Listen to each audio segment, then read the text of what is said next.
Hola, hola, ¿cómo les va? Esto es ISEL TV, el programa de televisión del Instituto Superior de Estudios Lomas de Zamora.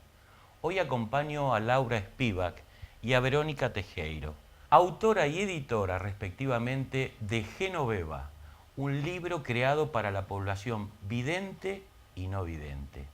Les agradezco que estén hoy aquí y que nos hayan traído esta oruga que se convierte en mariposa y que puede verse con los ojos y con las manos. Exactamente, el placer es nuestro. Muchas gracias por la invitación. Les voy a pedir si son tan gentiles y se presentan. Así podemos ubicar o encuadrar este libro en las ocupaciones particulares de cada una de ustedes. Dale.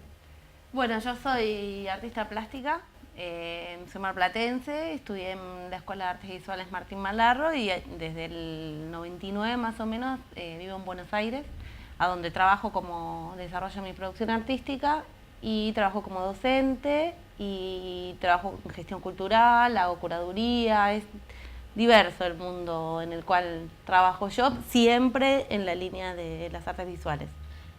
Decís, trabajo en mi producción artística. ¿Tenés un taller, un atelier? Sí, tengo un taller en casa.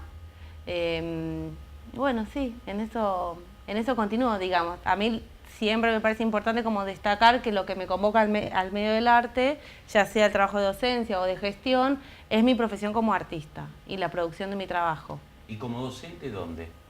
En un profesorado de arte del gobierno de la ciudad, un terciario que se llama Rogelio Irurtia, que queda en Mataderos. ¿Y vos, Verónica? Yo estudié artes en la Universidad de Buenos Aires y también hice una maestría en curaduría en la UNTREF. Y bueno, básicamente como Laura tengo un perfil profesional muy diverso, trabajé en distintos proyectos tanto desde la gestión como de la curaduría y también desde la creación.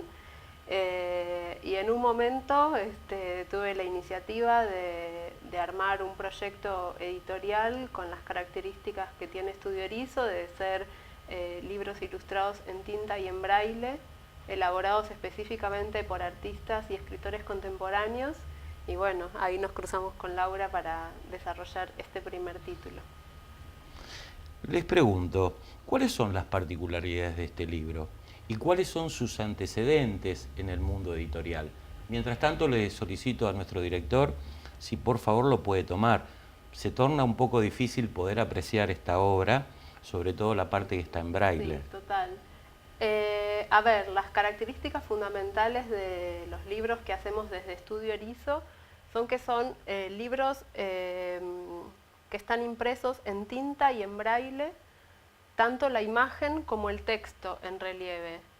Y por esos motivos nosotras decimos que son libros inclusivos. Otra de las características fundamentales, como dije antes, es que son libros elaborados específicamente. Nosotras convocamos, en este caso a Laura, a desarrollar el proyecto y a trabajar desde la imagen y el texto de una manera muy singular para lograr que sea legible y atractivo desde el punto de vista visual para los que vemos, como posible de ser leído desde la lectura táctil. Básicamente es eso, la diferencia principal es que la imagen está en relieve. Existen otros libros en braille, pero no que la ilustración esté en relieve. Y eso, bueno, es una de las características fundamentales.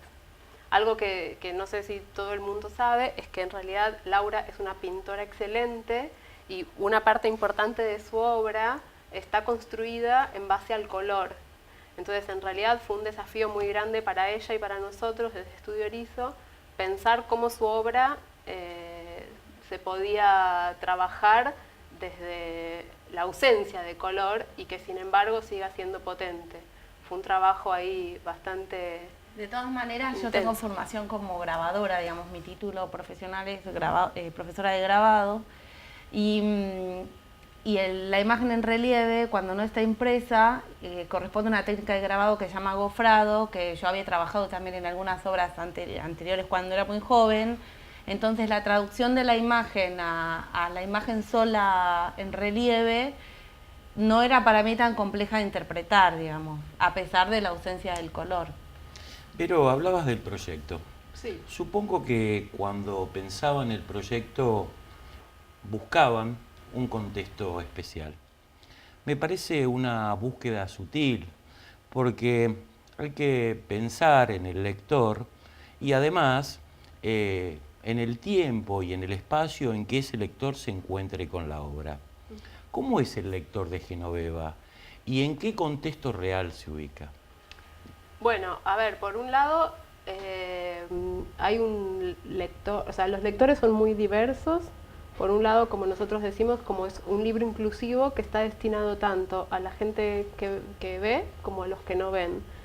Entonces, por un lado existen chicos ciegos que digamos, comparten la lectura de este libro en escuelas o en sus ámbitos, digamos, de socialización, ya sea su familia o distintos grupos, y también personas que sí ven, pero que la propuesta estética y la innovación de Genoveva les atrae, también para compartirlo con sus hijos y demostrarles que hay otros sistemas o códigos de escritura y poder sensibilizarlos con, bueno, con el gofrado, con otras técnicas que tal vez no están tan vistas en la literatura infantil.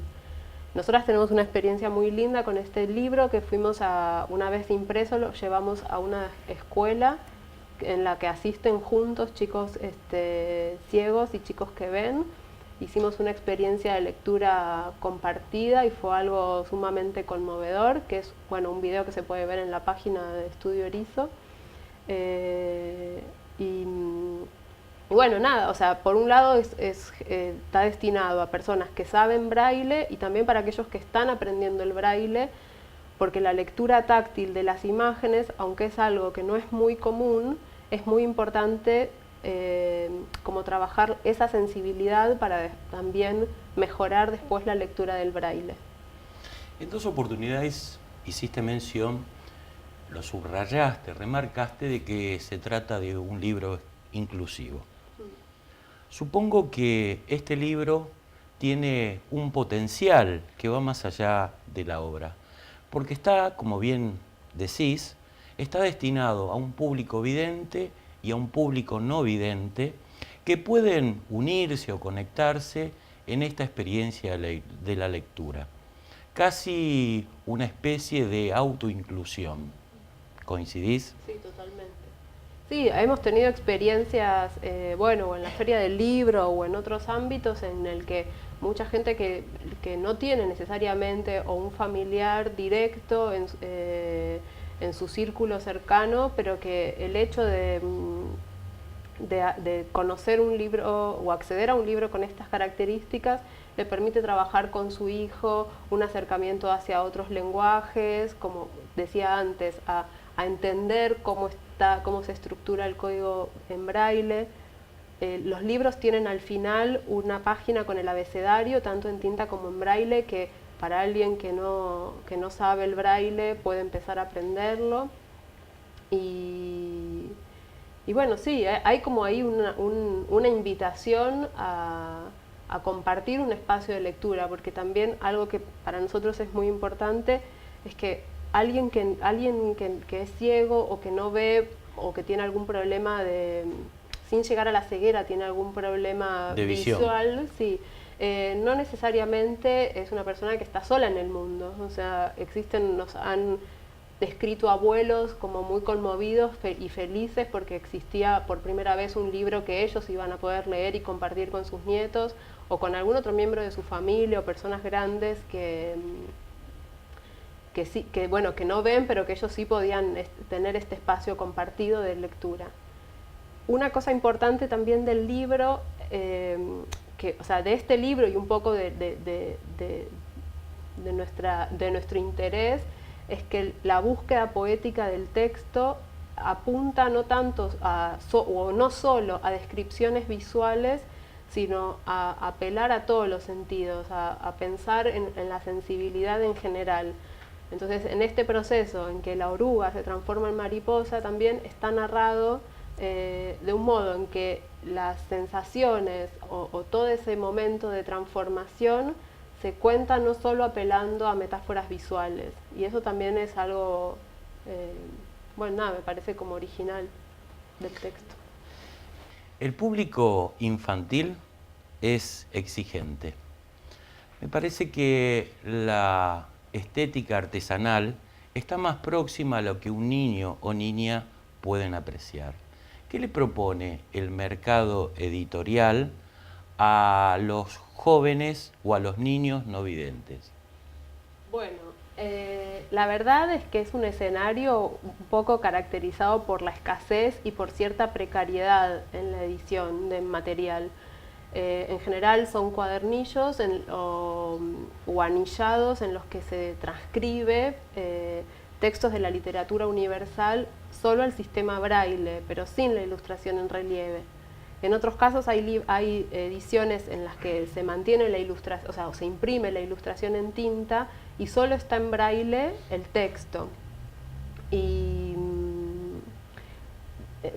y existe después también, obviamente, la variante del audiolibro, ¿no es cierto? Que es algo que se ha extendido suficiente, pero la propuesta de este libro y de la colección es que es efectivamente ofrecer algo de alta calidad editorial, como dije antes, o sea, es el formato libro, tiene el papel adecuado.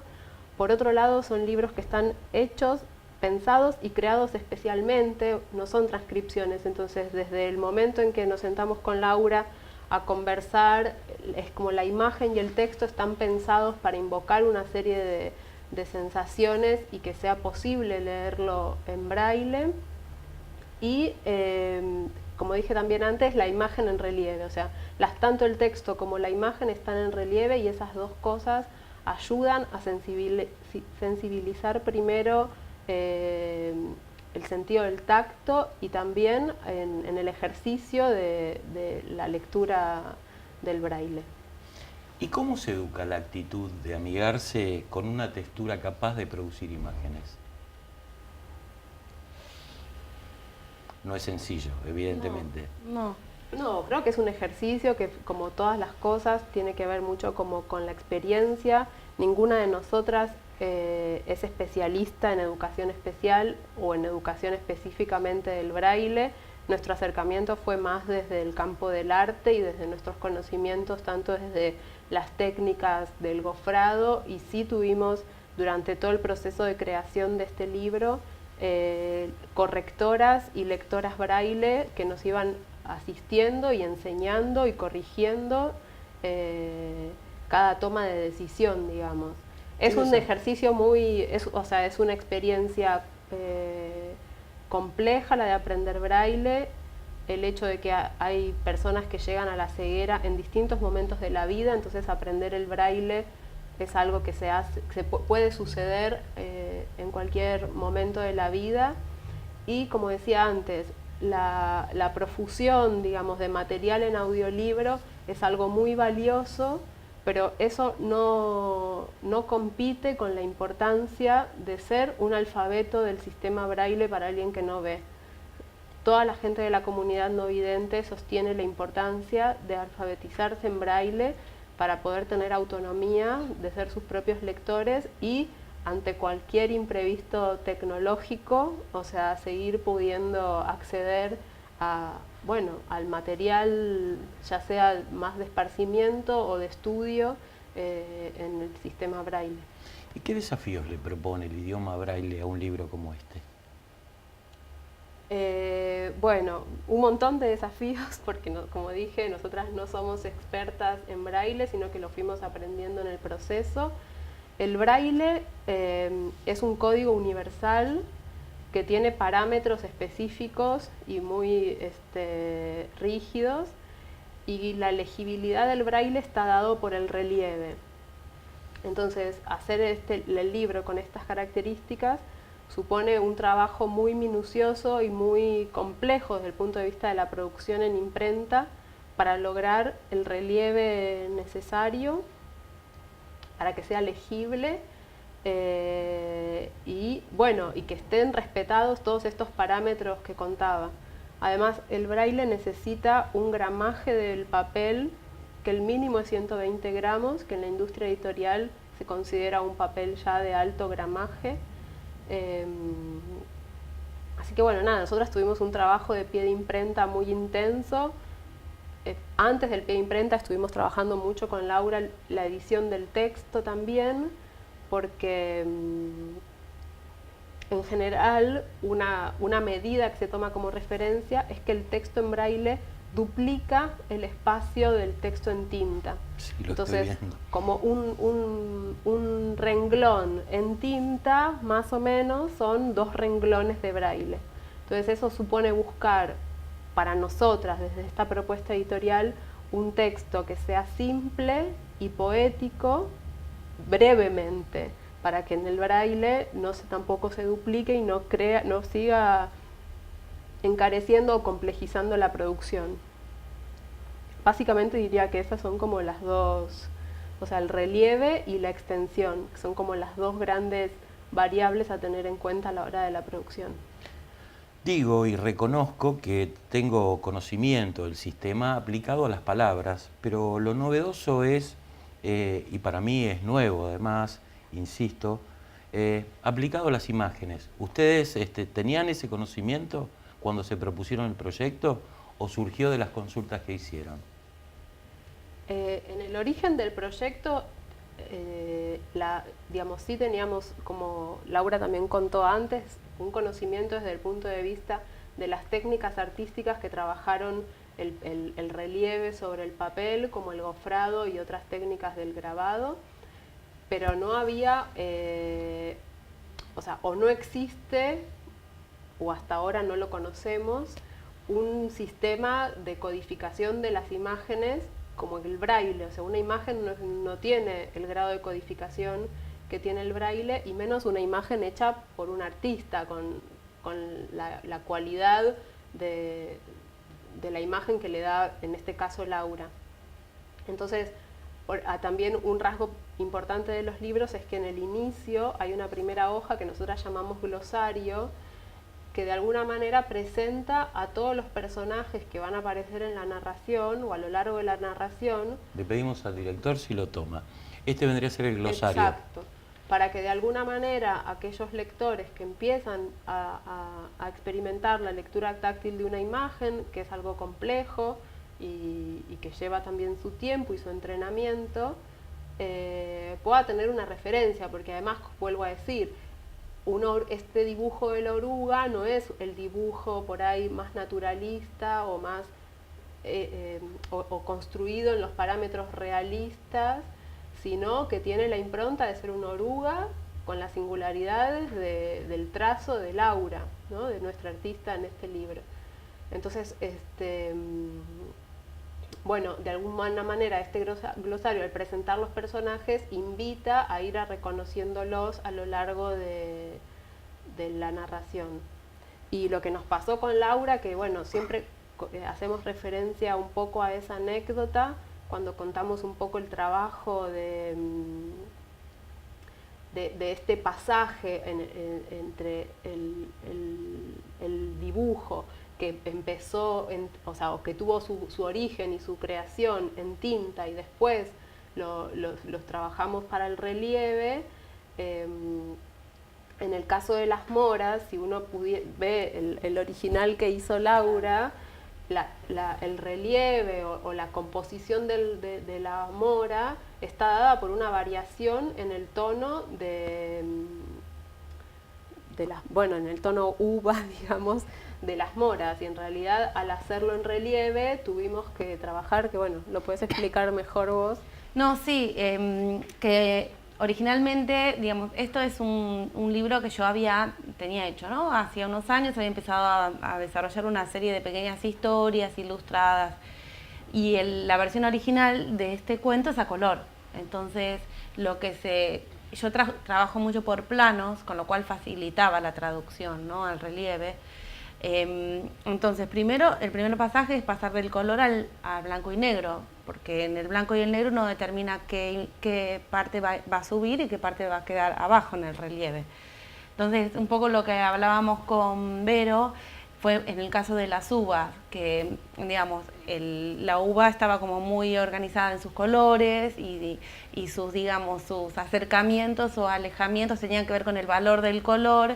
Al pasarlo al negro, ya ahí iba como teniendo otra lectura, y por otro lado, digamos, uno de los trabajos que tuve que hacer fue identificar cada uvita para que se pueda leer cada uva, si no se leía como una masa de relieves que no se terminaba de interpretar. En todo este proceso nosotras además trabajamos con una diseñadora gráfica que se llama Paula Orrego, y fue un trabajo de ida y vuelta súper minucioso entre las tres, y junto también, una vez que teníamos ciertas pruebas, llevándolo a las lectoras y correctoras braille para verificar que eso que estábamos probando y experimentando desde el punto de vista artístico y gráfico editorial pudiera ser posible de lectura. O sea que fue efectivamente como un trabajo intenso y muy rico, grupal, digamos, ¿no? No solo de nosotras dos que estamos hoy dando la cara. Voy a vos, Laura. Sí. Una oruga puede transformarse en mariposa. Es esa una imagen potente desde lo biológico. La clave de la elección está en la transformación de la oruga y algo más personal. ¿Encontraste en Genoveva alas adicionales a las que ya tenías como artista? Bueno, primero en lo que tiene que ver con la oruga y la mariposa, a ver, es muy personal también el origen de la idea, ¿no? Porque en realidad Genoveva surge desde dos lugares.